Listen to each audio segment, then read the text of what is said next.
TAT Thematic Apperception Test and Adolf Hitler's Personality।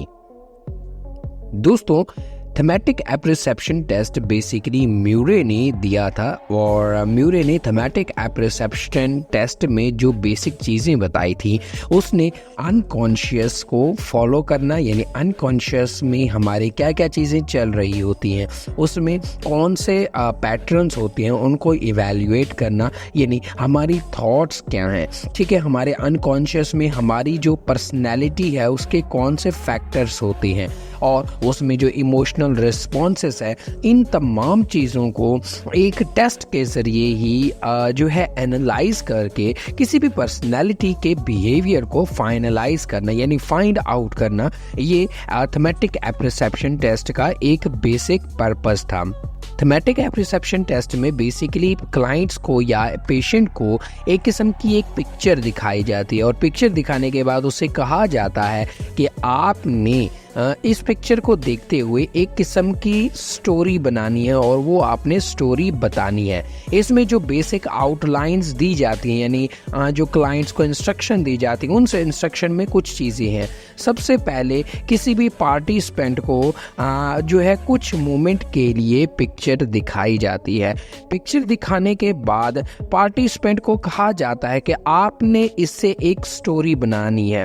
Picture दिखाते ही उसको साथ साथ ये भी जो है बताना होता है कि इस पिक्चर को देखने के बाद आपके माइंड में किस तरह का इवेंट ट्रिगर हुआ है और अभी एग्जैक्टली इस पिक्चर में क्या हो रहा है। एंड नंबर 3, इसमें आपको किस तरह की कैरेक्टरिस्टिक्स दिखाई दे रही हैं, यानी इस पिक्चर को देखने के बाद आपकी थिंकिंग और आपकी फीलिंग्स किस तरह की हो रही है, यानी इन तमाम चीज़ों को मद्देनज़र रखते हुए आपने एक स्टोरी बनानी है।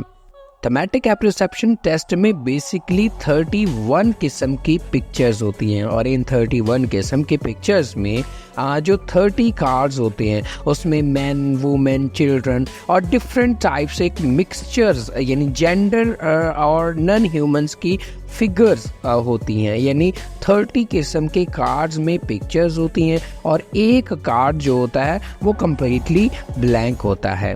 इस टेस्ट में जो स्टोरीज सुनाई जाती है, इन स्टोरीज को रिकॉर्ड किया जाता है और रिकॉर्ड करने के बाद इस स्टोरी को एनालाइज किया जाता है। इसमें क्लाइंट के एटीट्यूड्स को, नीड्स को और पैटर्न्स और रिएक्शंस को समझकर जो है इसको असेस किया जाता है। इसमें 2 तरह के मेथड्स यूज़ किए जाते हैं, एक DMM एंड स्कोर्स। DMM जिसे हम डिफेंस मैकेनिज्म मैनुअल भी कहते हैं, इसमें कुछ चीज़ें असेस की जाती हैं, उसके डिफेंस मैकेनिज्म को असेस किया जाता है, जिसमें कि वो डिनाइल का कहाँ पे यूज़ कर रहा है, प्रोजेक्शन कहाँ पे कर रहा है और चीज़ों की आइडेंटिफिकेशन कहाँ पे कर रहा है, ये इस DMM में यूज़ किया जाता है। और सेकंड जो इसका मेथड होता है वो होता है स्कोर्स, यानी social cognition and object relation scale. In scale को यूज़ करके उसमें ये इस चीज़ को एनालाइज किया जाता है कि उस क्लाइंट या उस पेशेंट की जो जनरल साइकोलॉजी है, उसकी जनरल साइकी में कौन सी डायमेंशंस को ज़्यादा यूज़ कर रहा है और इन्वायरमेंट को किस हद तक वो इंक्लूड कर रहा है।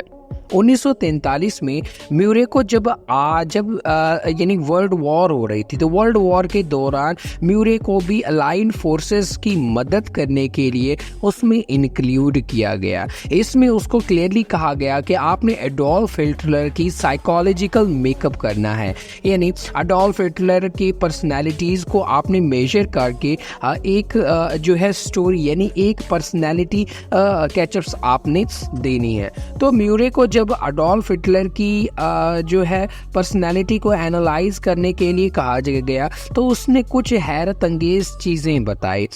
अडोल्फ हिटलर की पर्सनैलिटी में म्यूरे ने ये कहा कि इसकी पर्सनैलिटी में मोस्टली ग्रूजेस बहुत ज़्यादा हद तक पाए गए हैं, जिसमें बाइलेटरल, दूसरों को ब्लेम करना, बुली करना और किसी किस्म का टॉलरेंस वो बर्दाश्त नहीं कर पाता था।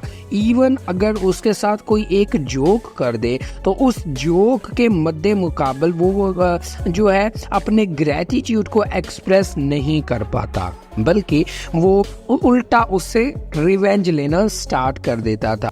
म्यूरे ने यहाँ तक बताया कि वो बेसिकली अटेंशन को सीख करने वाली उसकी जो पर्सनैलिटी है।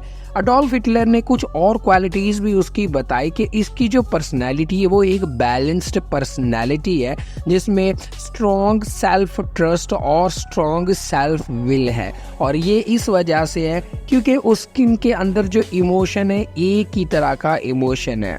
इवन के म्यूरे ने यहाँ तक बताया कि अगर इन वॉर्स के दरमियान जर्मनी लॉस कर जाती है वॉर को, तो अडोल्फ हिटलर खुद को ही मार सकता है, यानी ड्रामेटिक वे में, जिससे कि वो इस तमाम स्टोरी में या इस तमाम वॉर्स में एज आ हीरो भी बन जाए। यानी वो खुद पे इतना सेल्फ विल और सेल्फ ट्रस्टेड था कि वो जो है लॉस को बर्दाश्त नहीं कर पाया, जिसकी वजह से उसने खुद खुशी कर ली। ठीक है, यहाँ तक उसने अडोल्फ हिटलर की पर्सनैलिटी को एक्सप्लोर किया था।